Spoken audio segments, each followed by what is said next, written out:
Hi everyone, and welcome back to the London Watch Collector channel. If you've just tuned in to my channel, I'm a watch collector, a watch enthusiast. I'm basically addicted to watches. And on my channel, I'll be sharing my passion for watches using 4K content. I'll be discussing and showing you brilliant timepieces ranging from Seiko to Patek Philippe. So guys, if you enjoy my reviews, please subscribe to my channel. Make sure to click on the notification bell and follow me on Instagram. So I've done a couple of these videos in the last 2-3 years, and I got lots of positive feedback from all you guys, and I thought, you know what, why not? So the watch on the left, you all know it. You've been subscribed to my channel, you've probably all seen it. How I was on a hunt for it for like 4 years. I never took no for an answer. I was finally able to add it to my collection back in 2020. It was my holy grail since 2016. It still is. Every time I look at this watch, I get blown away by its beauty, craftsmanship, the attention to detail. So the introduction of the AP skeleton on the left is out of the way. The watch next to it, which as you can see from the title, it's a 100-pound Chinese skeleton watch, which I'll be showing to you in a second. But before I do that, I want to share with you a funny story, because believe it or not, the company Bodery, I'm not sure how you pronounce it, they've actually contacted me, I would say a couple of months ago, probably sometime in December. They wanted to send a watch out and it didn't work out somehow. We had our differences, so I completely forgot about it. And recently I met up with a close local friend of mine. We were just going out for a walk, and he actually said to me, I bought a skeleton watch, and my eyes lit up. I was thinking that he was talking of the skeleton watch. And then he shows me this watch, and I cracked up for two reasons. One is because he took me by surprise, and two, I actually remembered this watch and what happened back in December with the company. And I immediately asked him if he minds if I borrow this watch and feature it on my YouTube channel and do a comparison video with my AP skeleton. And he was more than happy to do so. And here we are, guys. But anyway, guys, with the introduction out of the way, as always, what I'll be doing is comparing everything, including the box, starting with the AP skeleton.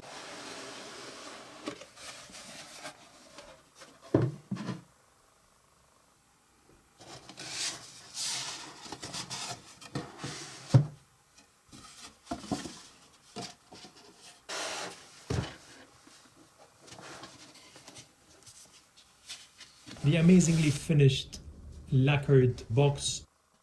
Underneath the box, whereby you have your guarantee card, the booklets it comes with, etc. Opening up the boxes, you are presented with the watches.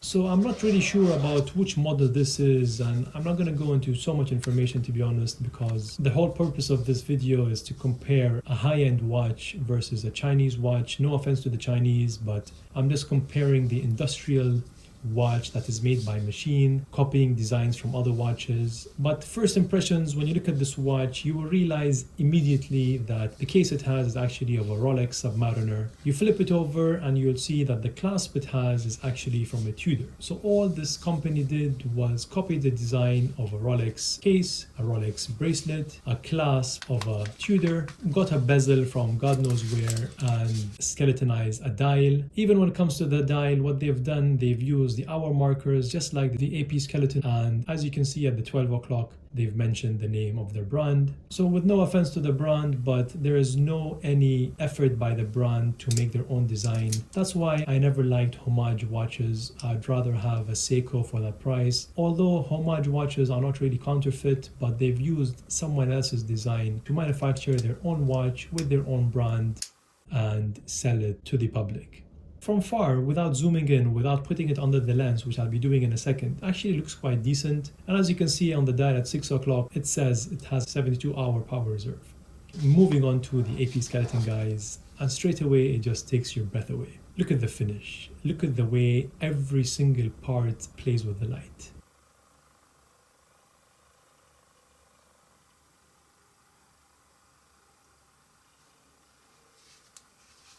And look at the bracelet, the way it's designed, the way it's been finished.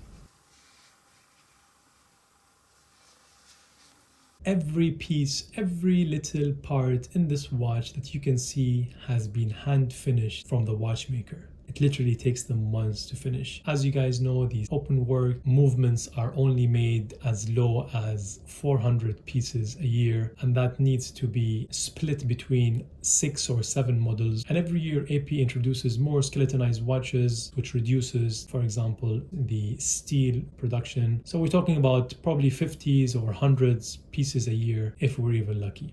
Putting it under a macro lens, as you can see there, the finish is just impeccable. There is no faults whatsoever. It is just completely perfect in every single way. When you pull out the crown, you can see all the gears and levers connecting with each other, moving the hour and minute hand. And by pulling out the crown, you can actually stop the double balance wheel, which you have one at the front, one at the back. By just pulling it out, it actually stops it.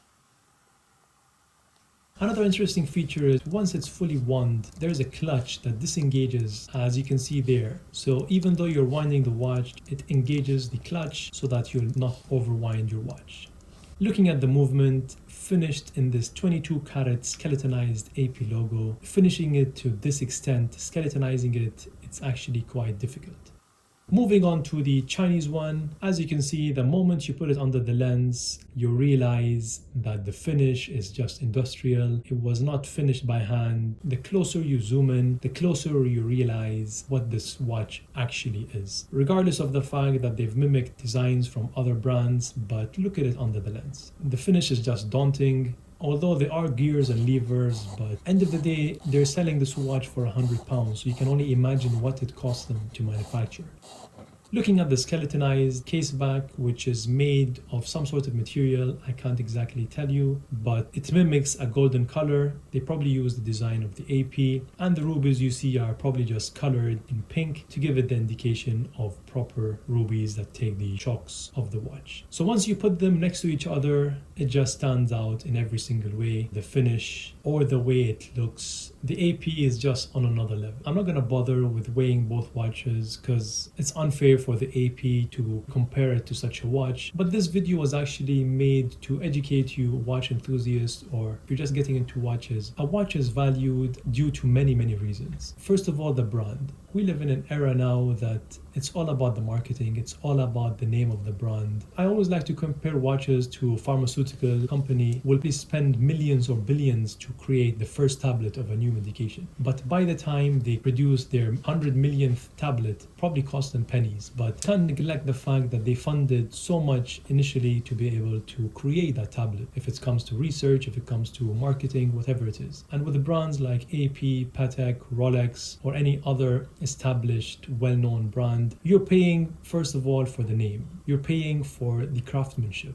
You're paying for the attention to detail. How much do you think a very senior watchmaker that finishes the open worked in Geneva gets paid per hour? Do you really think he's going to be on minimum wage? Of course not. So we can't really compare such a watchmaker to an industrial plant in China that probably robots manufacture the Chinese watch you see in front of you. So what I'm trying to say is, although it's crazy money for the AP skeleton, end of the day, you don't even need these watches to tell time. It's all about the feeling they give you. It's all about that satisfaction you get every time you look down on your wrist. Remember how long it took you to get this watch, how hard you worked for it, what sacrifices you had to do just to be able to get this watch on your wrist. Every single watch tells a story. Each one has a memory, and when you pass it down to your children and they pass it down to their children, it becomes part of the family. So I hope this message reaches everyone out there. Once again, this was not a video whereby I try to bring down this Chinese manufacturer. It's just a way to educate you guys and show you the beauty and craftsmanship in our watch world. Finally guys, no review is complete without a wrist shot, so I'll be wearing the AP on my left.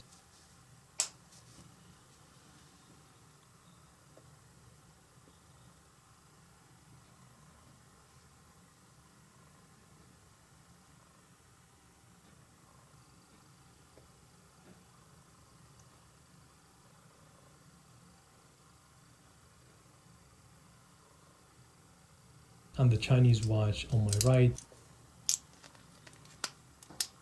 I hope you enjoyed this review guys. If you enjoyed this video, don't forget to subscribe to my channel, give it a like, and leave me a comment below. That's all for this week. Thank you for watching.